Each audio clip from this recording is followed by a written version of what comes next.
मला पण उचलून.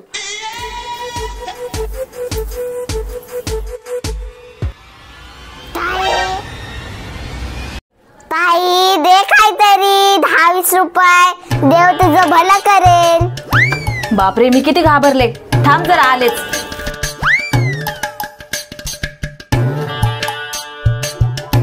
आजी तुमच्याकडे 10 रुपये असले तर द्या ना. ती मागणारी बाई आलीये. काय 10 रुपये? पुढे जायला बोल तिला. माझ्याकडे काय पैशाचं झाड लागले का? असं जर आपण सगळ्यांना 10-10 रुपये देत जाऊ ना मग आपणच भिकारी होऊन जाऊ.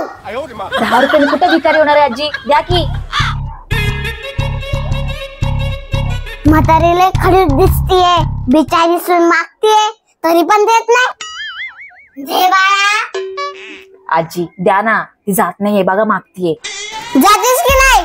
थांब मीच तिला उचकवते सगळ्यांना पैसे वाटप करायला. माफ कर बाई पुढे जा. काय ते अवतार. चल. आजी असं नका बोलू. द्या काहीतरी 10-20 रुपये. देव तुमचं भलं करन. हो का?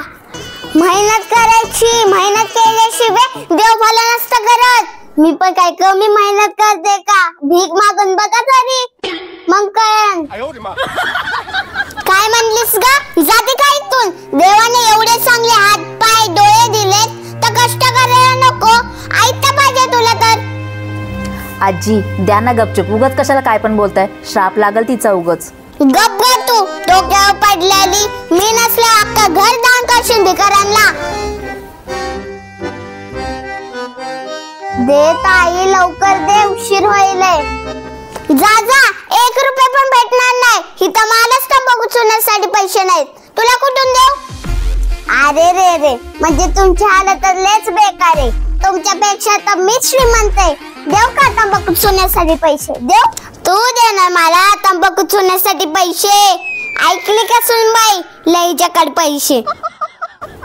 मग तुम्ही भीक कशाला मागताय? ते काय आहे आज मी बाहेर गावी जाणार आहे ना. काय बाहेर गावी? मग कधीच मी तर भीक मागायला येऊ नाही शिकणार. आणि हा मी भीक मागूनच एवढी मोठी झाले म्हणून मी आखरी इच्छा पूर्ण करायला आले. आणि हा रात्री माझी फ्लाइट आहे. लवकर पैसे दे. मला तयारी करायचंय. काय बाहेर गावी?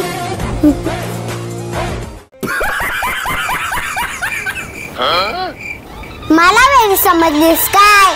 माझी सून हाय वेडी मी नाही. काय आजी? तू थांब ग. तू निघ ग. चल.